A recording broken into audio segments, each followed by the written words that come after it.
గువాహటిలో ఉన్న Radisson Blu hotel reception కి ఒక పర్సన్ నుండి కాల్ వచ్చింది. అండ్ అవతల సైడ్ నుండి ఎవరో ఒక అబ్బాయి కొంచెం కంగారు పడిపోతూ మీ హోటల్లో ఉన్న 9th ఫ్లోర్ కి అర్జెంట్ గా వెళ్ళని చెప్పి అరుస్తున్నాడు. ఏమీ అర్థం కాని రిసెప్షనిస్ట్ రాహుల్, ఏంటి సార్ ఏమైంది, ప్రాబ్లం ఏంటి నుంచి అడిగితే ఫాస్ట్ గా 9th ఫ్లోర్ కి వెళ్ళండి, రూమ్ నెంబర్ 922 కి వెళ్ళండి, అక్కడ ఒకరికి మెడికల్ ఎమర్జెన్సీ, ఫాస్ట్ గా వెళ్ళి హెల్ప్ చేయండి అని చెప్పి అతను అరిచేసరికి రూమ్ నెంబర్ తో సహా చెప్తున్నాడంటే ఇది నిజమైన కాల్ అనుకుని రాహుల్ వెంటనే రూమ్ కీస్ తీసుకున్నాడు. అండ్ అంబులెన్స్ కూడా కాల్ చేశాడు.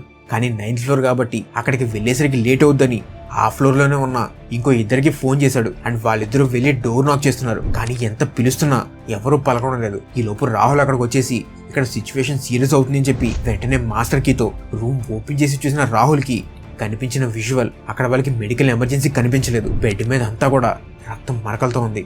నేల మీద రక్తం మడుగులో ఒక పర్సన్ పడిపోయి కనిపించాడు.